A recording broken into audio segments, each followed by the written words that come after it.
Tu te souviens quand Fast and Furious est parti dans l'espace, eh bien la boss d'Universal vient de s'excuser pour ça. En effet, Donna Langley, la boss d'Universal, vient de reconnaître publiquement que la scène dans Fast and Furious 9, quand nos héros voyagent dans l'espace, que c'était une grave erreur. Et elle a déclaré ceci: je suis désolé qu'on ait envoyé les personnages dans l'espace, on ne pourra jamais revenir en arrière. Elle a aussi déclaré que une grande partie des scénarios des films Fast and Furious sont surtout pour faire plaisir aux fans, c'est-à-dire que c'est des idées qu'ont envoyées les fans sur les réseaux, etc.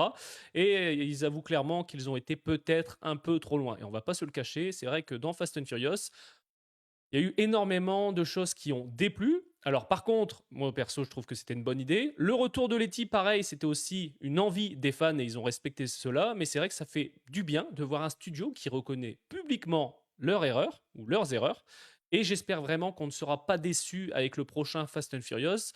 Comme tu le sais, ils ont revu les ambitions à la baisse. Est-ce que ça va se ressentir? Je pense clairement que oui. Et même si je te le dis, j'adore clairement la saga Fast and Furious. Oui, c'est vraiment pour moi devenu une grosse saga blockbuster d'action. Oui, on a perdu pardon, le côté voiture, le côté qu'on avait dans le premier Fast and Furious, mais ça reste qu'on a une superbe saga avec de gros acteurs.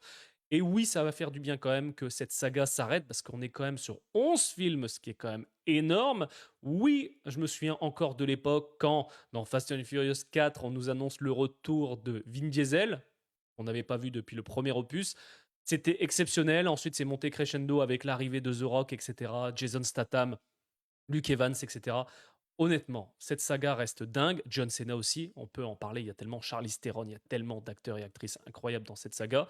Mais c'est vrai qu'il faut tirer un trait. Mets-moi dans les commentaires ce que tu en penses de cette anecdote. Est-ce que pour toi, Donna Langley a bien fait de s'excuser publiquement? Clairement, moi, je trouve que c'est une bonne nouvelle.